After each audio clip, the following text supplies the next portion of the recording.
CFB Paint back for another pod. We've got Steve, Court, and Brian, and we're going over the ACC. Who do we see winning it this year? Who are the cellar dwellers? Who are the top coaches and top players who are going to shape the story of the conference throughout this season? If you're listening to us on Spotify or Apple Podcasts, make sure to give us a follow. If you're on YouTube, make sure to like and subscribe, and throw in the comments, who do you expect to be the top players? Who do you expect to win the conference? And who do you see maybe underperforming, not quite being up to their potential? We're going to dive straight into this preview. ACC is divisionless for the first time, so they are not playing in division schedules.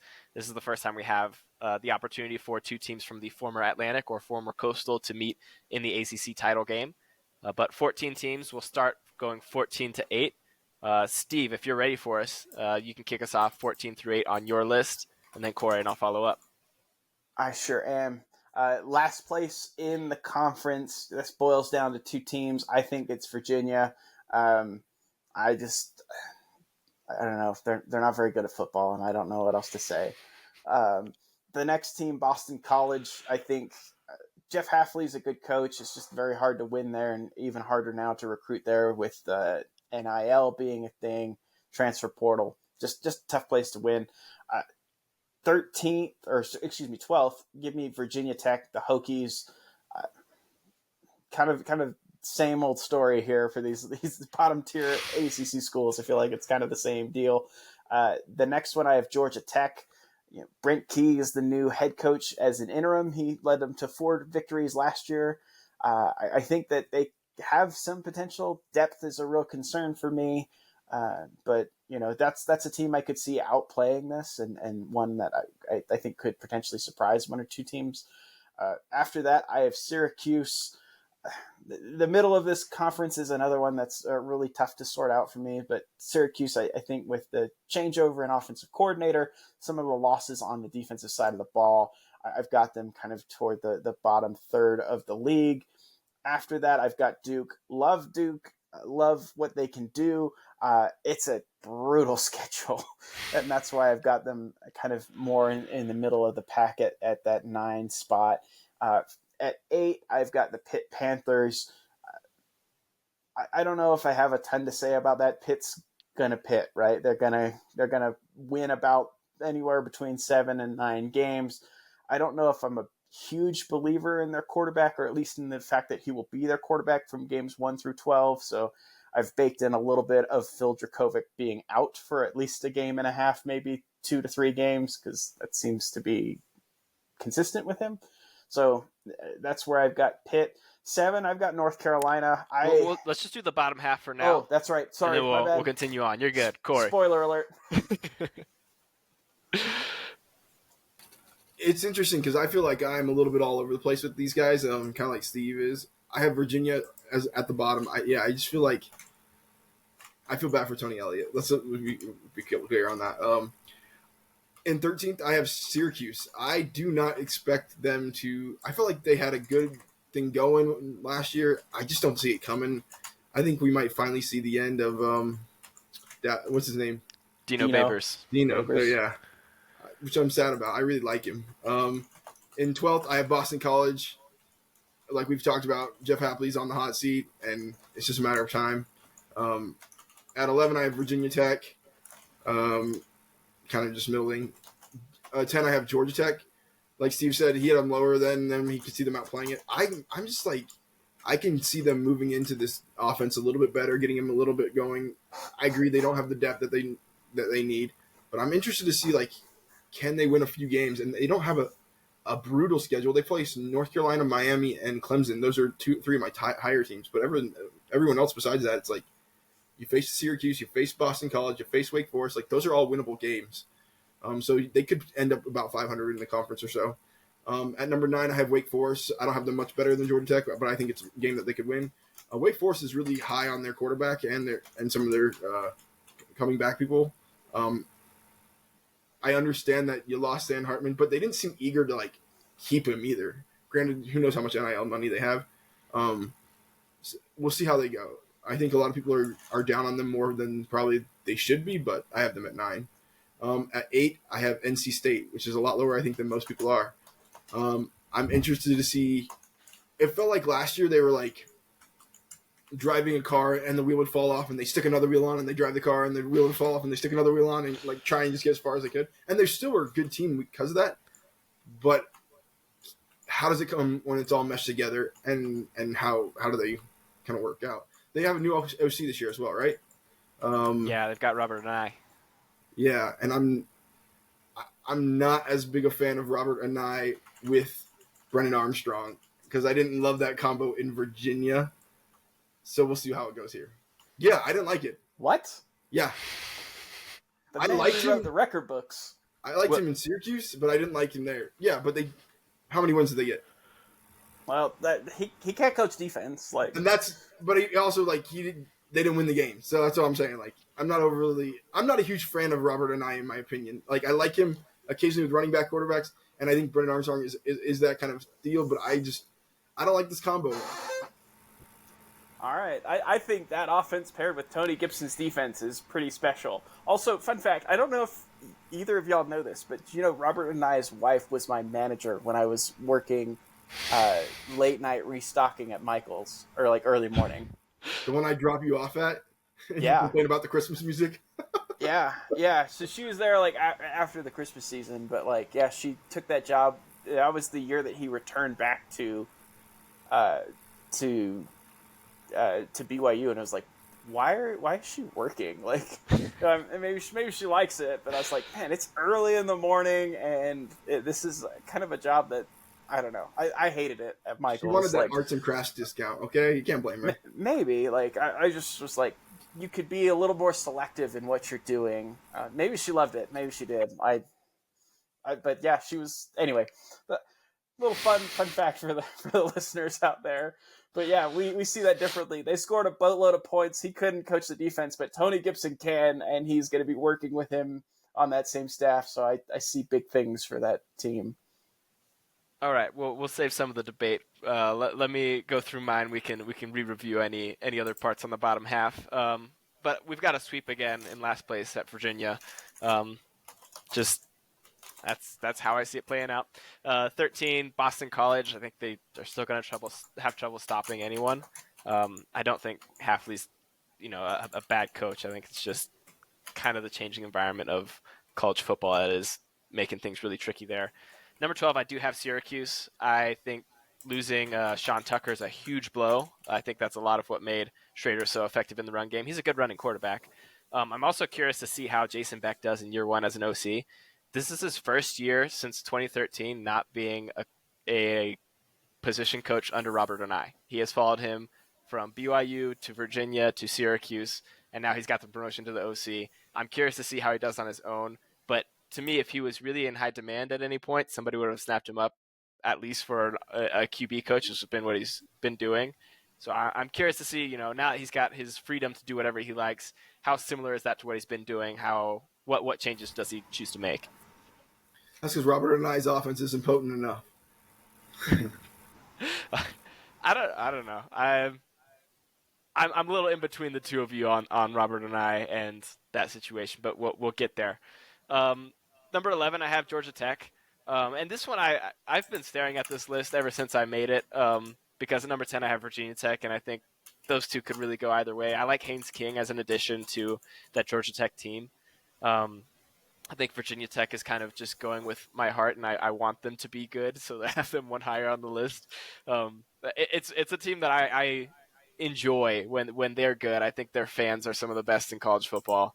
But I've got them in at number 10. Number 9, I have Wake Forest. They had some defensive struggles last year. I think they'll continue in those defensive struggles this upcoming year. And then they're replacing a lot on the line that really has to hold for quite a while to run the offense the way they do. I like the offense that they run, but we'll see if I think it's 3 new linemen they're replacing, and that combination of trying to keep people out of the end zone on the other side, they can hold up. And number 8, rounding out my bottom half, I have Pittsburgh. And this is betting on Pat Narduzzi. I just think the coaching there is good, and the talent is sufficient enough at that level. I think they're kind of a tier above the other teams that I've listed in here.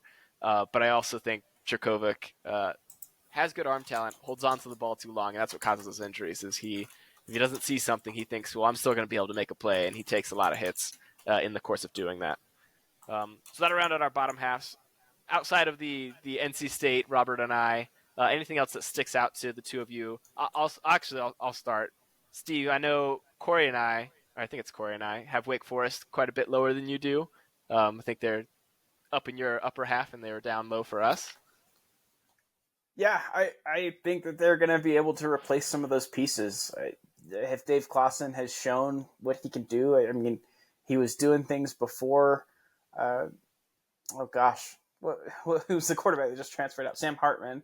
They were winning games before he was there. They're going to win games after he leaves, right? Like, yeah, like you said, I don't think they were super broken up to see him go. Maybe that's just because they just kind of understood that was inevitable, and there wasn't much they could do, and so rather than pout about it, they just kind of decided to take the high road. I don't know. That just reminds me of Parks and Rec, where he's like, I tell people to take the high road, so there's more room for me on the low road.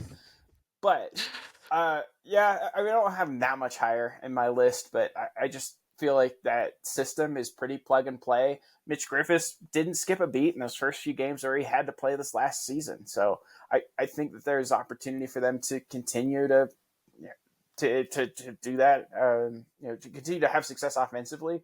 I know that their defense isn't super strong, but when you can outscore opponents and control the pace of the game with kind of a wonky offense, it's been successful for them. And they've had to cycle through. Their top rusher has transferred out 2 years in a row. I think it's now 3 years in a row. And they just don't miss a beat. Like, they're prepared for everything. Dave Clawson, to me, really should be in line for other jobs, but I don't know if, again, he's kind of a program builder, so maybe he's not in line for one of those high-end jobs, but a program that needs a real developer of talent and someone that's going to build something from the ground up should look very closely at Dave Clawson. Northwestern, maybe that's where you'd look. Yeah, if you've got enough to pry him away money-wise, that'd be, I think, a good move. Corey, any other thoughts or insights on the bottom half? I just don't like Robert and I and Brendan Norm trying together. It is hard to get some of the taste out of your mouth from some of the later memories at BYU.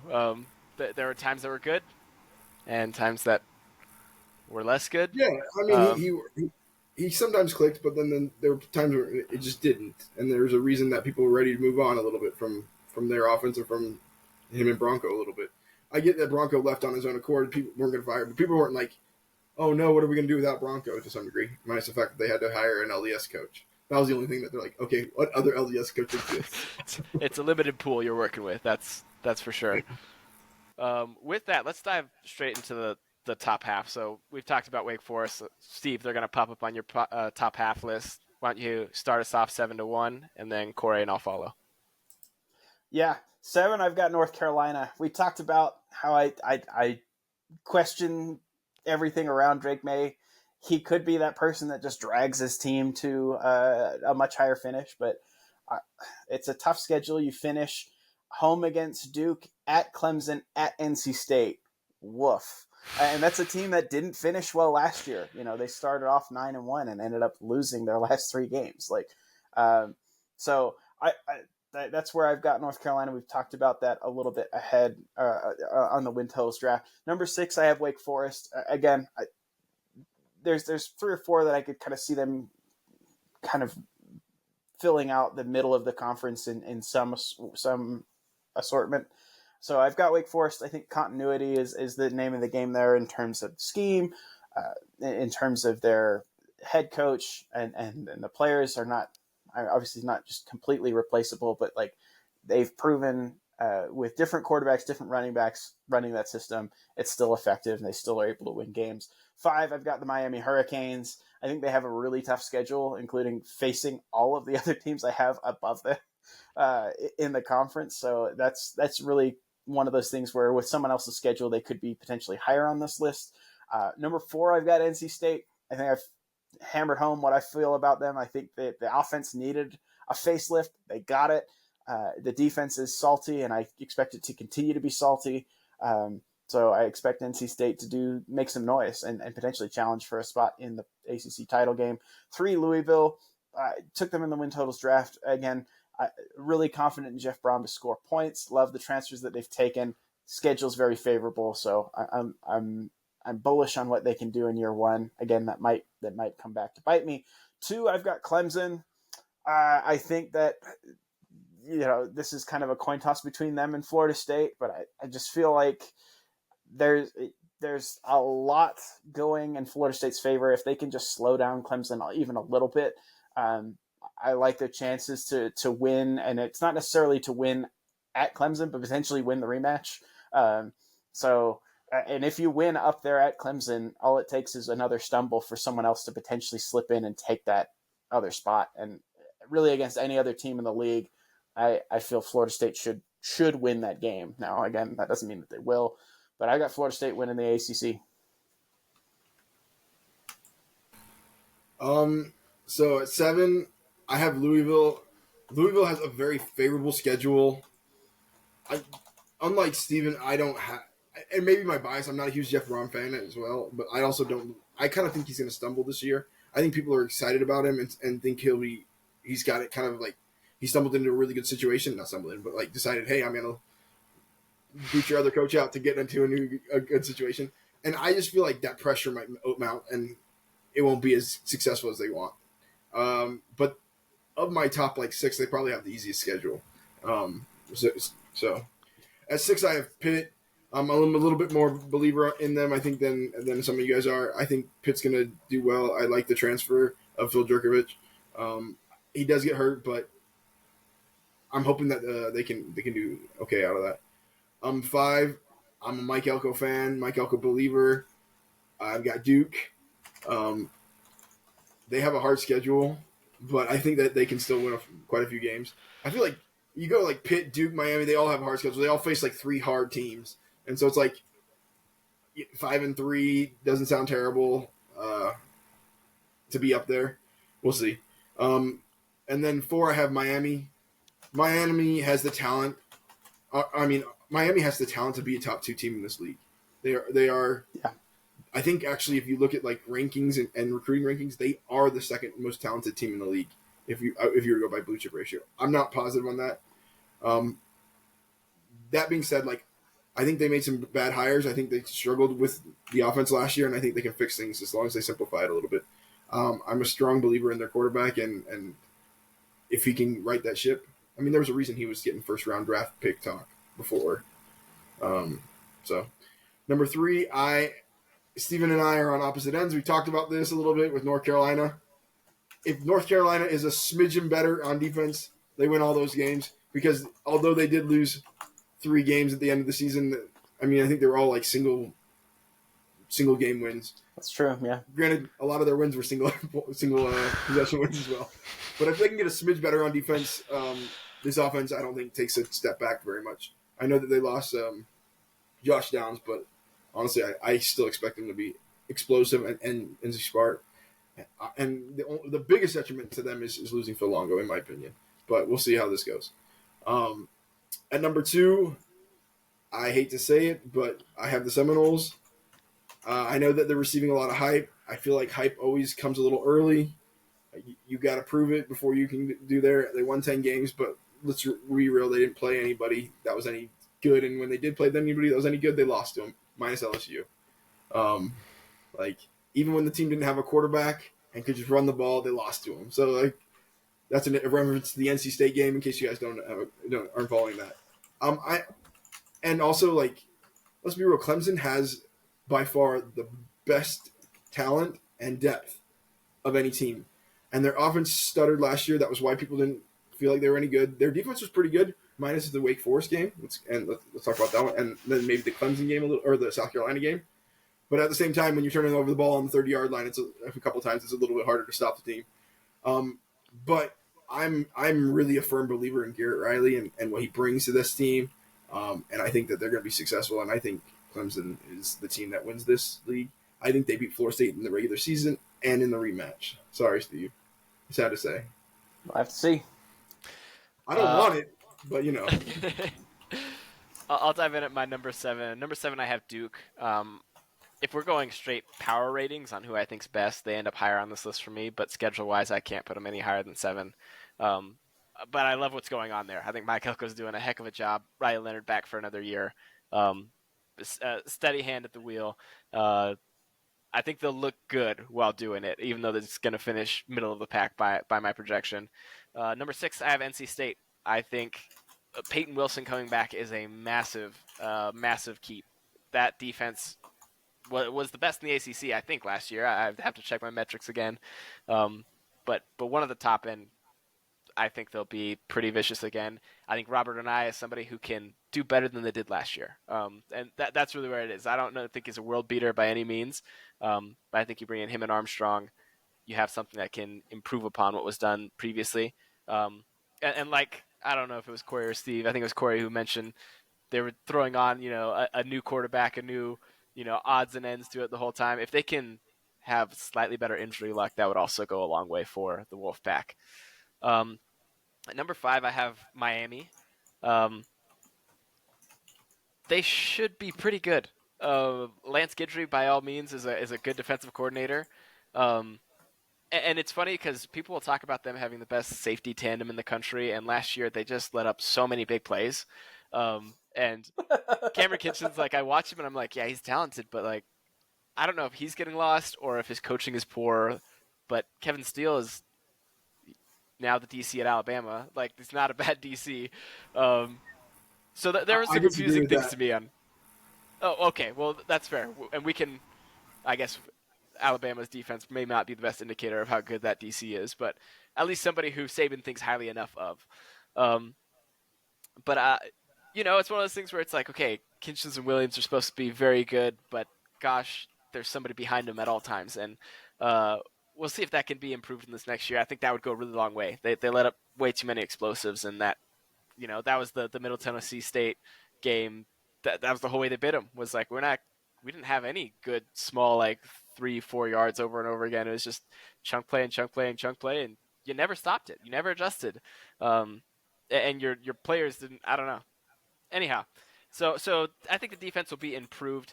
I'm curious to see how the offense does. Some of the talent has left to go be with Rhett Lashley at SMU.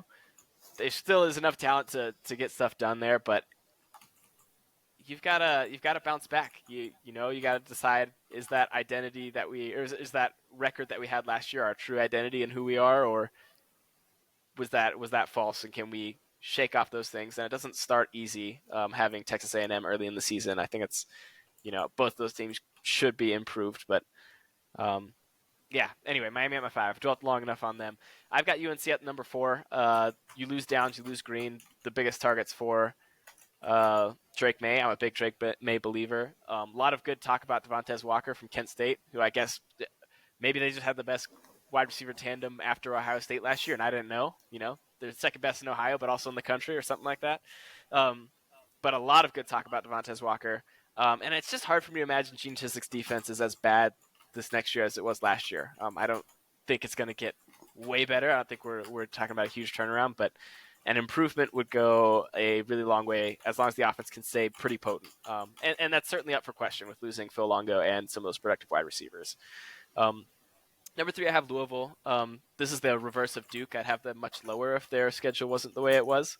But it is the way it is. And I think they've got a lot of favorable games there. I think Jeff Brom should do a really good job. Kevin Coleman, I think, is the sneaky big pickup from the transfer portal. I don't think he's been talked about almost at all. And he played at a lower level with Jackson State, but I think he'll make some noise in the ACC this year.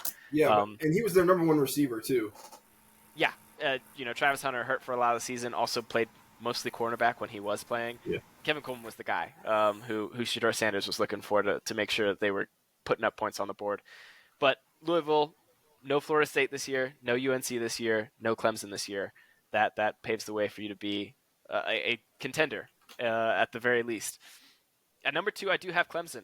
I went back and forth on this one. I've got Clemson number 2. I think the thing that pushes me there is the lack of defensive line play compared to what we've seen from Clemson in the past. An elite edge rusher is something that they are lacking, or at least appeared to be lacking. Someone could certainly emerge and shut me right up, and I would not be shocked by any means at the caliber of players that they bring in.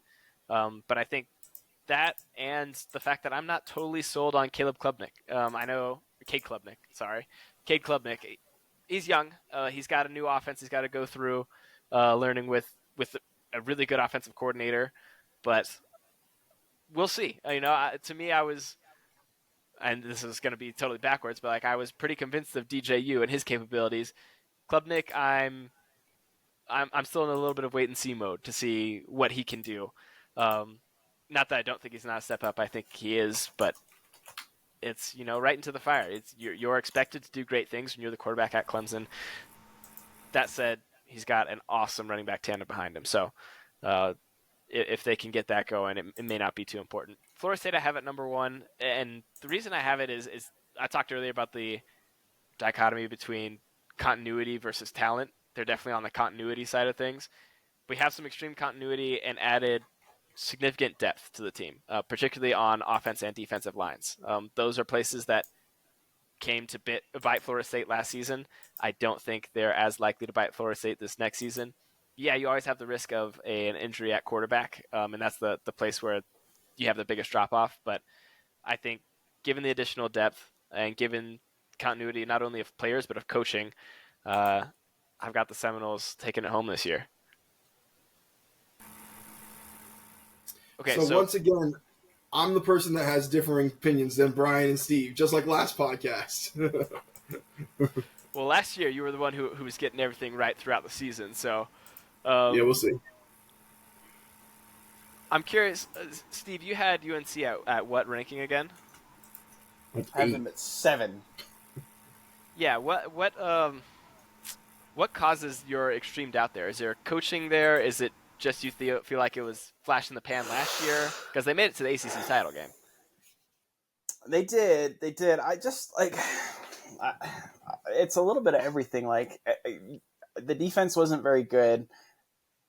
Does it get better? I don't know. You had guys transfer out from that defense that went to places that you would consider the defense to be better than North Carolina. So, obviously the secondary coach was shown the door, and so maybe that solves the issues. Gene Chizik hasn't been a really good defensive coordinator since his Texas days. He's not in my opinion, a really, really savvy defensive mind. Could you see, in theory, because that's one of the hires that I was surprised that stayed on this year. Could you see 1-2 games in, they let him go and fight and bring in an analyst or somebody that to kind of take over? Not that Jim Leonard's available anymore, but I just does that solve the problem though? Because then the defensive personnel has to adapt to another person giving them, another person's terminology, another person's, even if they don't materially alter the system, it just I don't know how that would work. So I don't see it. You see the play calls, but not the play caller as the problem, or just the system as the problem. Because if you fire Gene Chizik, and let's say you give an interim title to somebody else, is it the play caller or? I just don't think you fix the problem. I think that the play caller, the game planning hasn't been sharp. The development of defensive players has not been good. They've got, I think, 2 or 3 5-stars to commit to them over the last 3 or 4 years. And one of them's now at A&M, and Tony Grimes is who I'm talking about. And even he's is he even going to start there? I'm not sure. After having a really solid true freshman year, where he actually skipped the 12th grade and played as a true freshman, that was, again, a 1 year beneath the actual grade level, right? Should have been a senior in high school when he played as a true freshman. Had a decent year, but no development from that point forward. On the defensive line, they've had a couple of pretty notable wins on the recruiting boards that just aren't difference makers yet. So I think it's a little bit of everything. I like that comment about you just haven't seen the talent develop. And there was a time at Florida State where we were hey, what you were out of high school is what you are now. Yeah. And so I think it's it goes across the board there. So That's my thought process. Again, the schedule's pretty friendly, but I mean, you're saying like, so okay, now you got Miami at home, which you won only by 4 points against a not great Miami team last year. You're on the road at Georgia Tech, and you lost to Georgia Tech last year. You host Duke, but you also like barely escaped that one. And then again, like I mentioned, you finish at Clemson, at NC State. I just see lots of conference losses there. Not to mention a road trip at Pitt at the very start of your conference season, and you don't start easy for North Carolina. You have a neutral site game against the Gamecocks, South Carolina, and followed by App State. We saw what a shootout that game was last year and how wild that game was. And then you host Minnesota, who I'm not particularly high on, but it's like that's 2 Power 5 teams plus a really good Group of 5 team before you start on the road in conference. Like, I see a world where things kind of go off the rails for North Carolina. I want to highlight who I think is the biggest wild card in this conference as a whole, and I think it's got to be the Miami Hurricanes, given the performance on the field last year and the talent that we know is on the roster. They have games against UNC, Clemson, Florida State, and Louisville this year. If each of you were to give a percentage chance that you see them in the ACC title game, what do you think their percent chance is to make it there?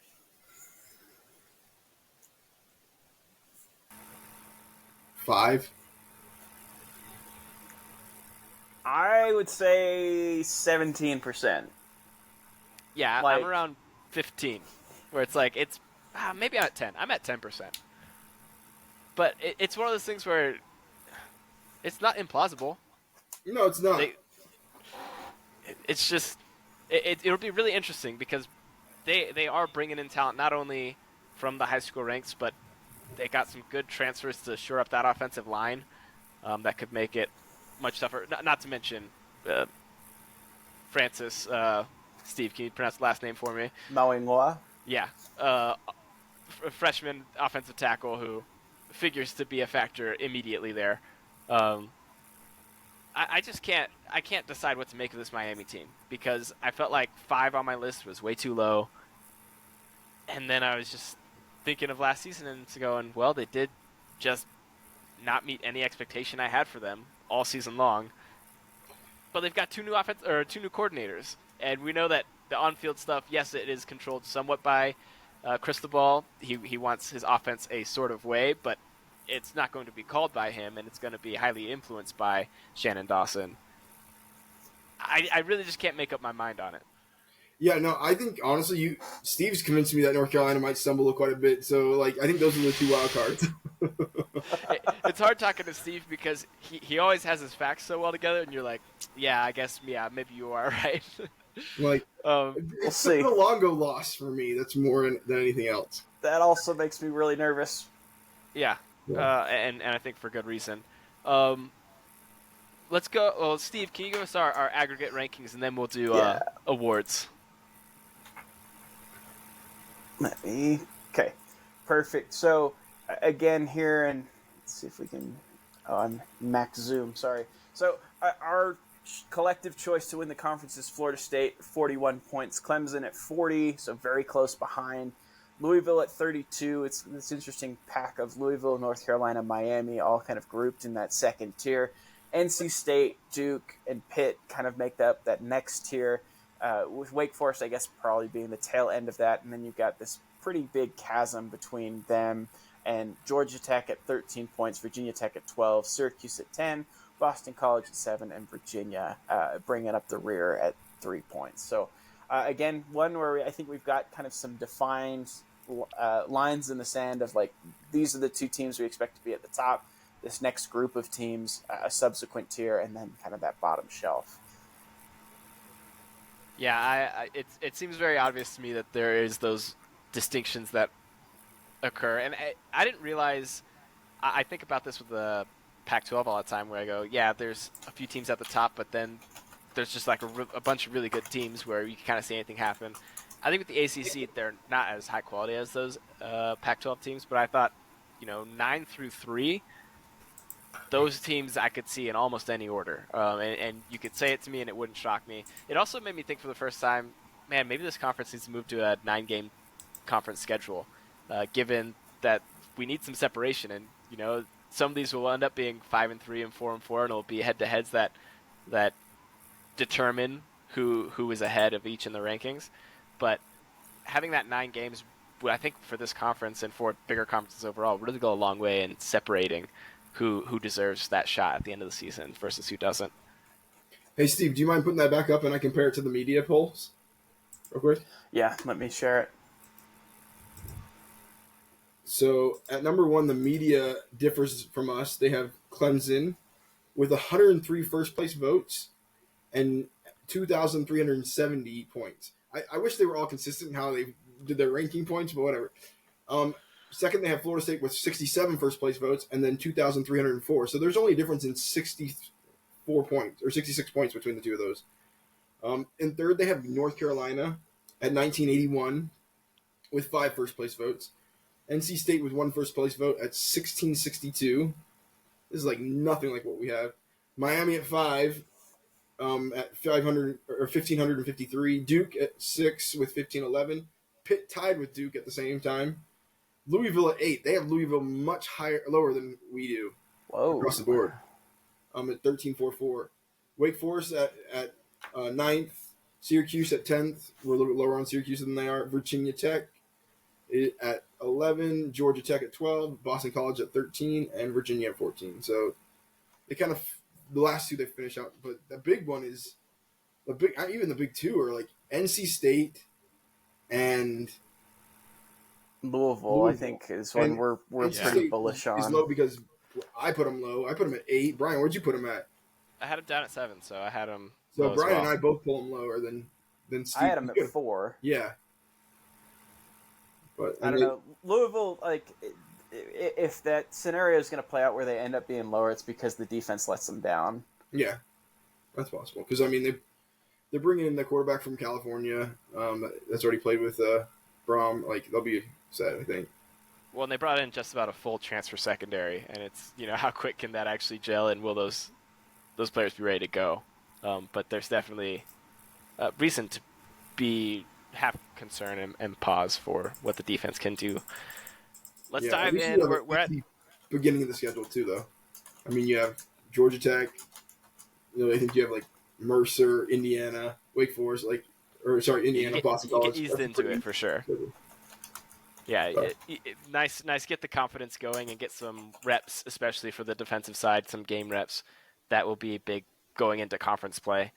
We're going a bit long here, so let's speed through, but we want to make sure to point out who our Coach of the Year, Offensive Player of the Year, and Defensive Player of the Year is. Corey, we'll start off with you. I'll go next, and I'll go with Steve after that. I don't know if he's had time to look up his own, but hopefully that'll give him a little moment. So, Coach of the Year, Clemson wins. I got Dabo. He had the guts to make the fire and make the hire. Offensive Player of the Year, I have Kate Klubnik. Klubnik, sorry.